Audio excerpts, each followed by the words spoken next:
I am one, but infinity is in me. I'm alone and I am a woman, but I am free.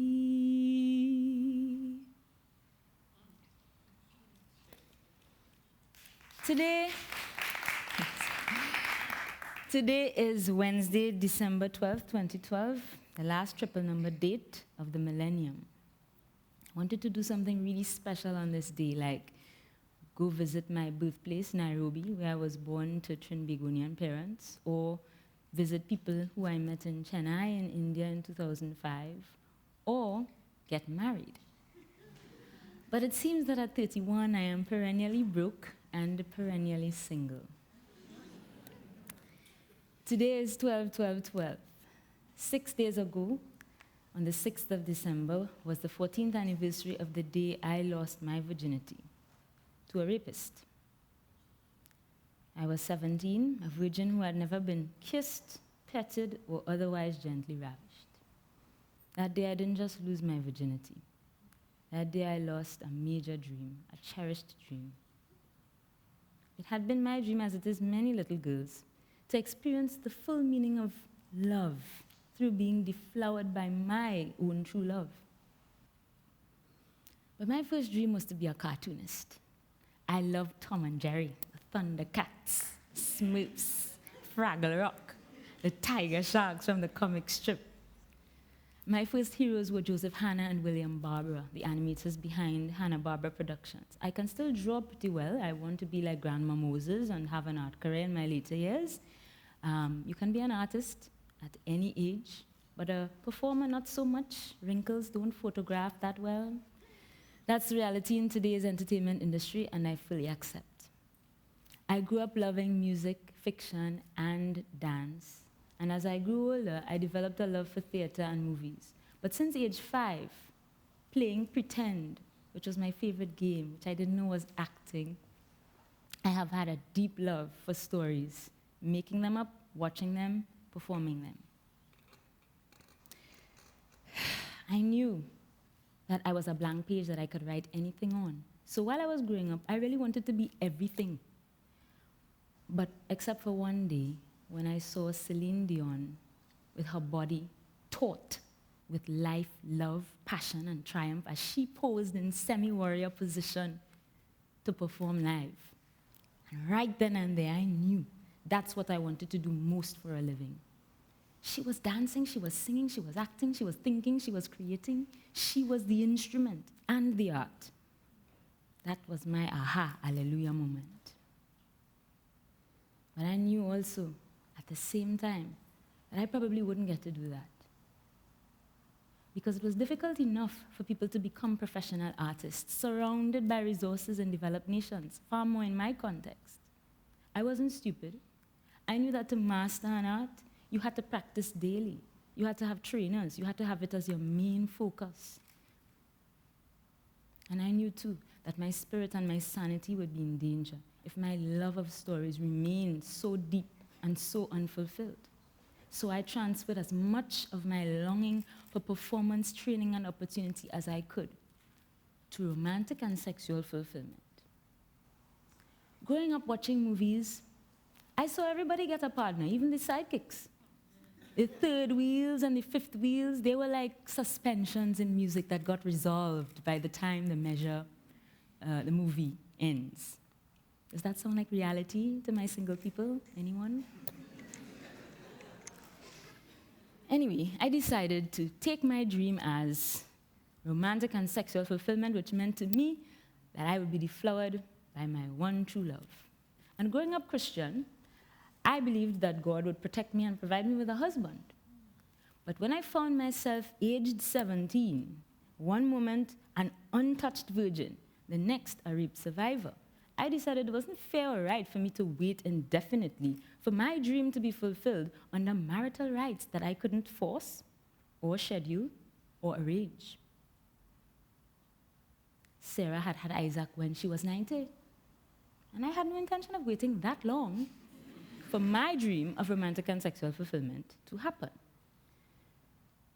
Fast forward, in college, in February 2007, I became lovers with a young man who treated me as I thought I would always want to be treated during sex, gently and masterfully. But the penetration still hurt, and it threw me into a state of what I would call post-traumatic stress-induced limbo. Up to this point, I hadn't experienced any such symptoms, but all of a sudden, I couldn't focus in class, I couldn't focus doing my homework. I was wondering what was wrong with me. And it dawned on me that I was disappointed by the pain. When I was raped, I had been sore for 3 days. Now I have good sex, and I'm still in pain. I knew something was wrong because I'm good at focusing. So I sought counseling, I got books to read on survivors of child sexual abuse and rape. But graduation in May 2007 didn't see me fully recovered. I found myself feeling numb in the presence of any men who were trying to have sex with me without the timing or without the investment that I thought was appropriate. I knew before I was raped I would have had a strong yes or no feeling about that. So knowing that I probably wouldn't finish my counseling course before having to leave the States, I started a sex journal. And here's the first entry.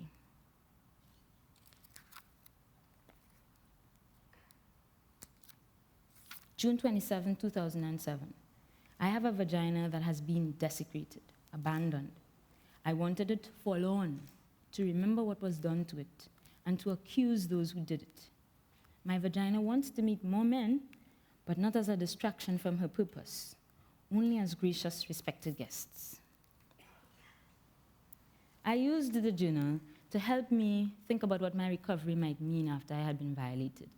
And I entered different entries over time whenever there was a sexual or romantic situation or event that I wanted to reflect on.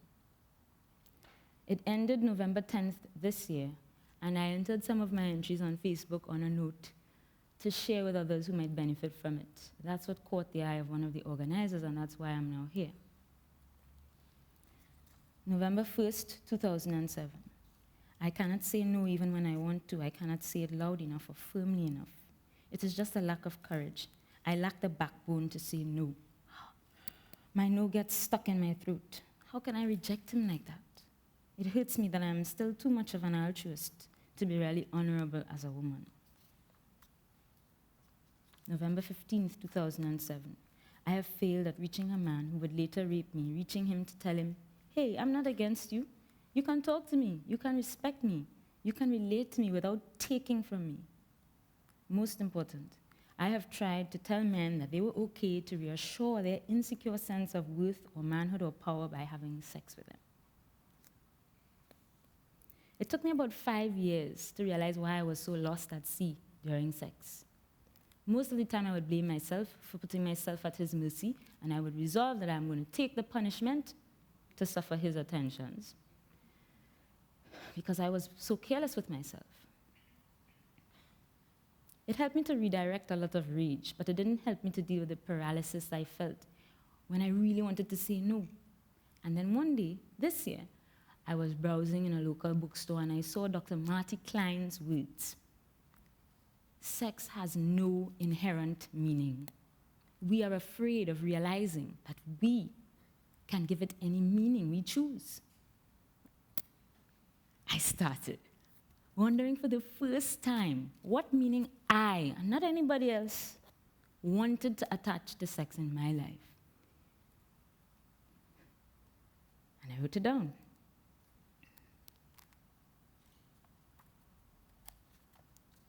November 1st, 2012. Sex is, first of all, play. Sex is also praise, a celebration of beauty, adventure, a way of expressing that open, complete approval, admiration, and affection we call love. Sex is exercise, athletic endeavor, and it's meditation. So now I know why I have a right to say no. I have a right to attach whatever meaning I want to sex and to reject any other manifestation of it. Punto finale. Thank you, Dr. Marty Klein.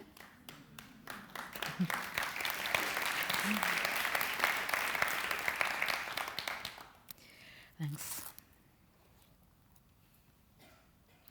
October 28th, 2008,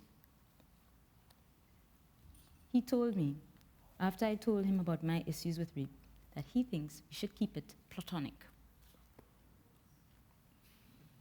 Now, I had a very simple dream of sexual development. Fall in love, get engaged or married, have sex, live happily ever after, end of story. But I had never had a boyfriend. And now, to add insult to injury, like what I just read to you, men were telling me that they didn't want to deal with my issues. That was an insult added to the injury. So I decided I was going to treat men like half-ripe plums and bite out the ripe parts. Find the best that I could get the best that I could get for them in bed, since neither they nor the great director of all stories seemed to want me in a committed relationship before my boobs started going south.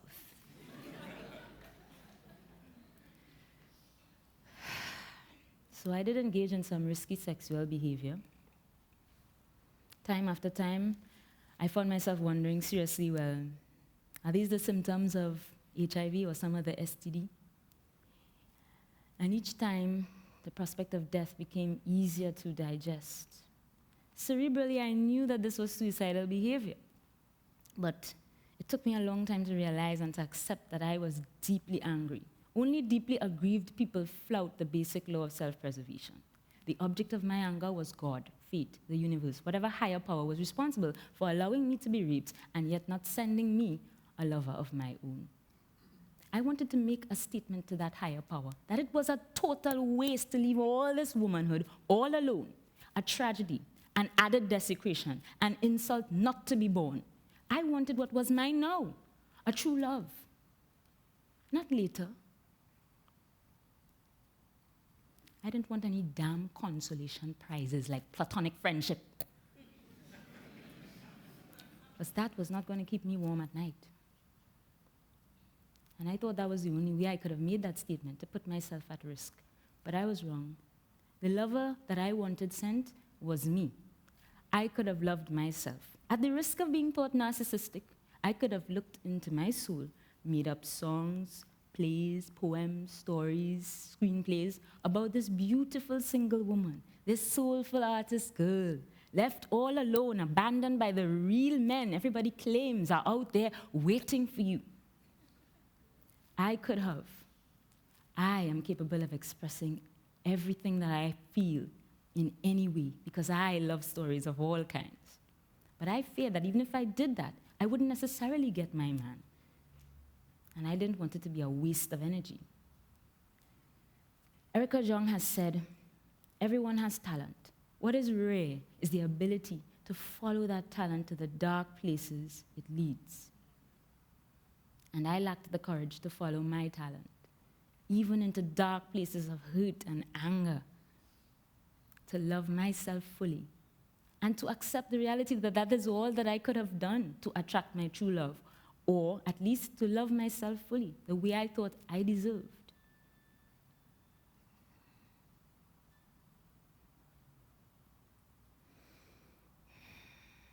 My dad is a fan of Rudyard Kipling. He introduced me to his poem, If. And there's a line in that poem that I never, ever grasped or understood until I was tackling this talk. It says, if you can make one heap of all your winnings and risk it in one turn of pitch and toss and lose, and start again at your beginnings and never breathe a word about your loss. I never understood or agreed with that line until I was dealing with this talk, and immediately when I thought of it, it reminded me of an event I saw online last year from the Sydney 2000 Olympics. In this event, the sprinter Derek Redmond, favored to win in this race, he starts running with the other runners. He gets off to a good start, but he pulls a muscle mid-race, grasps his leg in pain, watches the others race on. The crowd is stunned, some with hands to mouths. They're wondering what he would do. He kneels, rocked by disappointment. Finally, he gets up and limps his way to the finish line. The funny thing about that is that I didn't know Derek Redmond was the favorite to win. I only knew that when I saw his face in his hands, that I knew exactly what he was feeling. I knew exactly the taste of that disappointment, and my eyes filled up with tears. Nobody wants to be anything but first in the races of their lives. He pulled a muscle. I was raped. For me, my sexual race would be won by me being deflowered by my true love. But the reality is sometimes in life, things happen that prevent us from winning our races.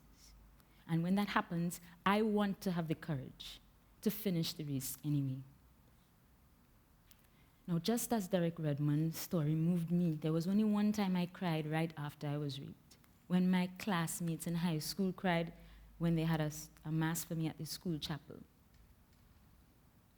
The injustice of watching how their love for me hurt them and my powerlessness to stop it made me cry.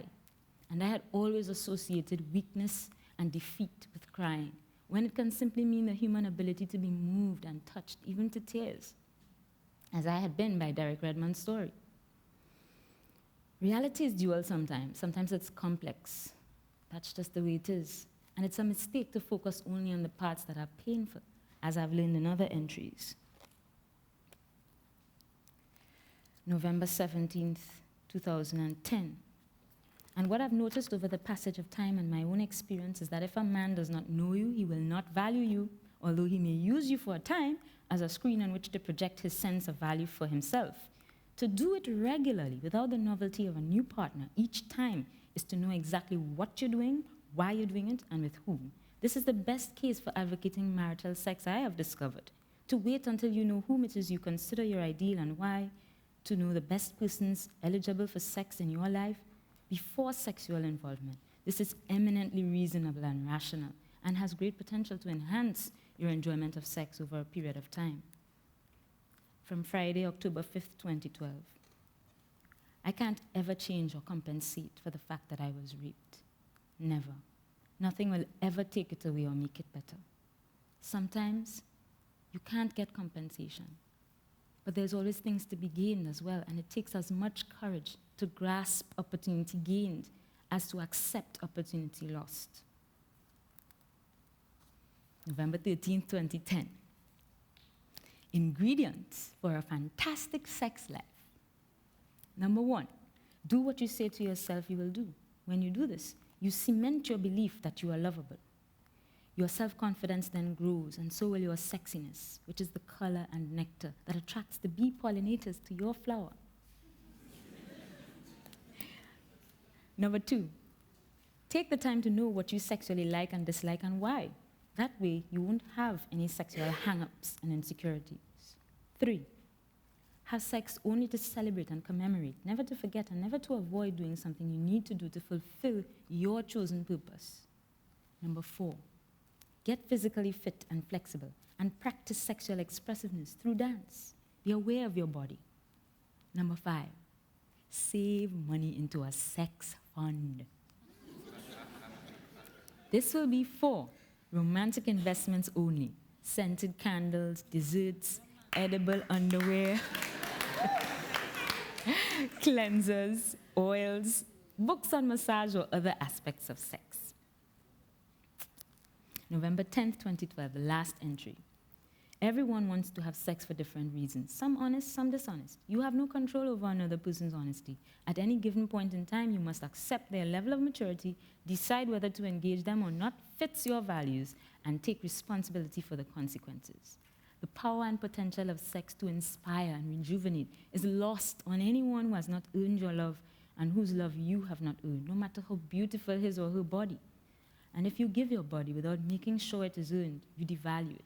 You do to it what inflation does to the value of currency. Make sure it's properly traded for real virtue and character values.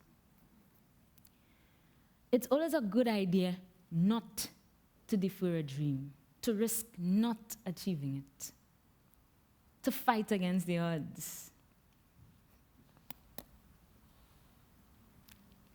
to fight against the odds, to live, not just exist. Sex is a thing like any other, in which you must decide your meanings and your purposes if you want it to work for you. Otherwise, you will always be tossed and turned unsure, insecure, a victim forever. You have to face the reality that it is you who must choose your values for yourself, and you must have the courage to do that. There's infinitely more in me that I haven't yet discovered. For me to finish my race with dignity, sexually and artistically. And one of the favorite songs that I have made up, called No Limits, is a line that always comforts me. I am one, but infinity is in me. I am alone and I am a woman, but I am free. Free to finish, if not to win. And I will have the courage to choose exactly how I finish my race. I hope you too so are inspired on this last triple number date of the millennium. No limits. You cannot measure courage. I thank you.